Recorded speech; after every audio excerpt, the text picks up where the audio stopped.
Sorry,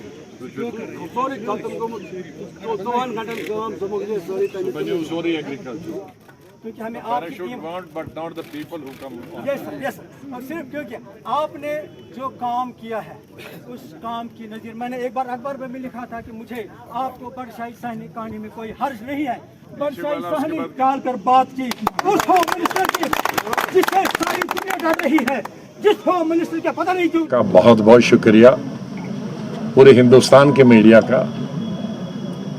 मुझे cartoon जो मेरे आए पेपरों में वहाँ से भेज रहे हैं, केरला और तमिलनाडु के उनकी भाषा में आए, तो उसका मतलब है वो तमाम सुनते हैं और देखते हैं अलग अलग किस्म के फेवरेबल नॉन फेवरेबल सब कार्टून। अब जैसे मीडिया वाले कहते हैं अपनी अपनी सोच, उसमें नाराज़ और खुश होने की बात नहीं, अच्छे बहुत अच्छे कार्टून भी बनाए हैं। तो पूरे हिंदुस्तान के मीडिया का मैं शुक्रगुजार हूँ कि बहुत अच्छी positive by and large positive publicity दी। कांग्रेस से क्यों गया वो सब ने छापा है, मैंने 5 पन्ने की लेटर लिखी, उसमें सब वजूहात हैं, क्या क्या खामियां थी, कब कब हमने उठाया, कब कब लीडरशिप ने क्या, उस पर वो दैट चैप्टर इज क्लोज।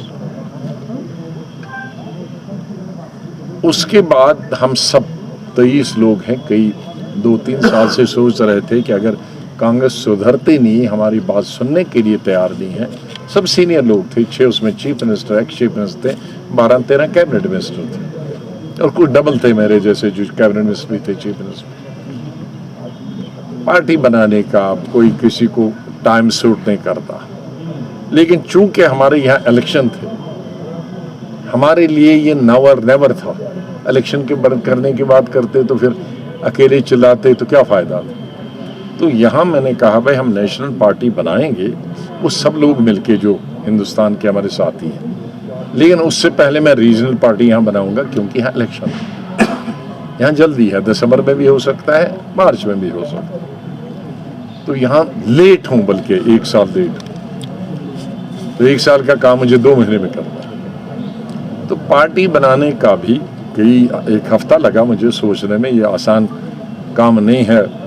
घर वालों से अलग अलग होना, ये ज़हनी कोफत भी होती है, परेशानी भी होती है, दुख भी होता है, अफसोस भी होता है, लेकिन अल्टीमेटली इस नतीजे पे पहुंचा कि भाई अब यहाँ बैठ के घर में, अब जो लोग कहते हैं कि ये टाइम था तब साथ देना था, तो 2 साल से तो हमें घर में बिठा के रखा। अरे मैं इंदिरा गांधी के वक्त से स्टार कैंपेनर हूँ। जिस दिन मैंने 2 साल पहले आपको चिट्ठी लिखी, दूसरे दिन ड्रॉप किया, पार्लियामेंट में होने में है। जिस दिन मैंने चिट्ठी लिखी, दूसरे दिन मुझे जनरल सेक्रेटरी से भी निकाल दिया। तो पार्टी में कोई जगह नहीं, स्टार कैंपेनर में नहीं हूँ, पार्लियामेंट में नहीं हूँ, मैं घर में बैठा लोगों से जो हिंदुस्तान भर के आते मिलता, तो मैं कैसे मदद कर सकता हूँ। मदद के लिए तो वो कहते हैं ना ये हमारा टाइम था।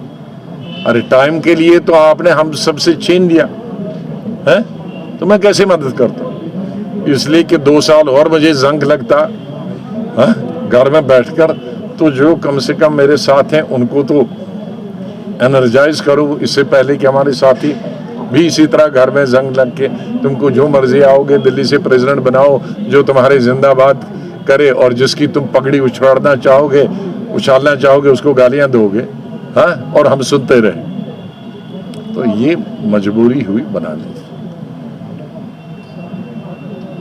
और मैं जम्मू कश्मीर के हिंदू, मुसलमानों, सिखों, ईसाइयों का, नौजवानों का, बुजुर्गों का, देहात का, शहर का, कस्बे के लोगों का बहुत मशहूर हूँ।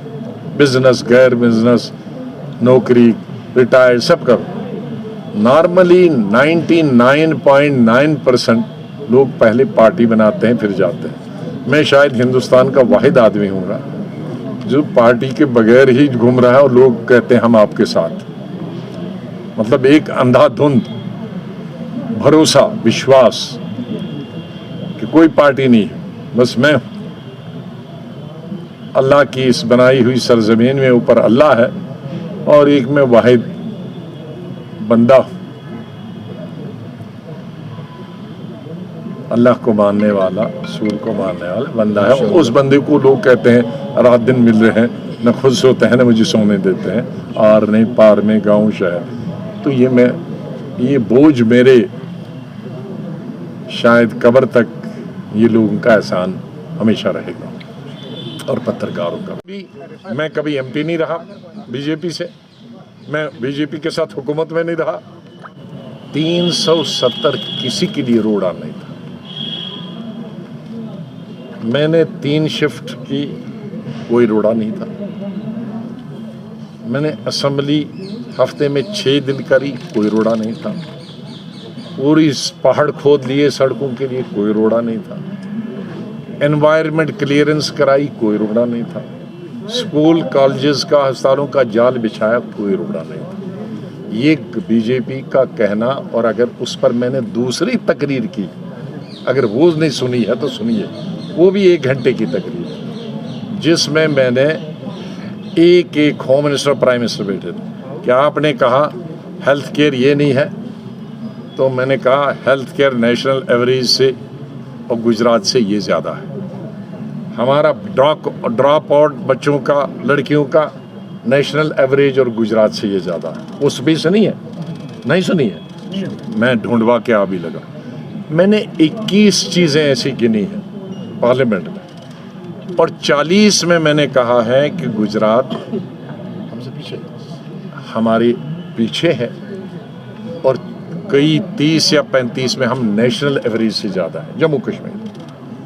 तो मैंने नतीजे में आखिर में कहा, क्योंकि गुजरात जम्मू यही चीज़ें हमारे खिलाफ होम मिनिस्टर साहब ने बताई थी कि ये नहीं हुई थी।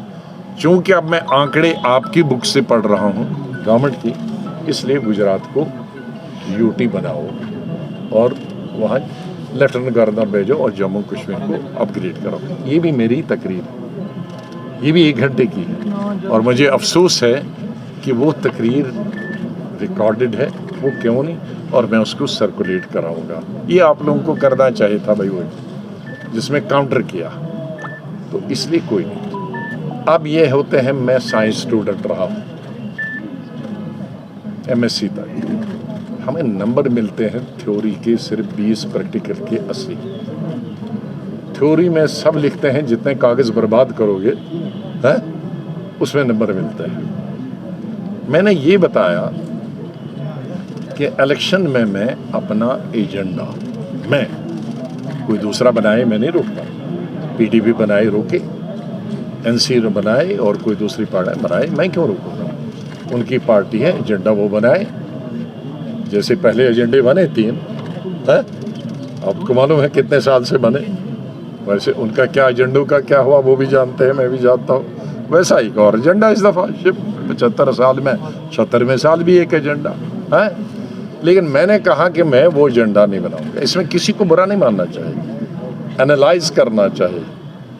कोई भी किसी पार्टी के साथ एसोसिएट होगा, मैं उसका कदर करता हूँ, लेकिन मीडिया को एनालाइज करना, उनको इंफॉर्मेशन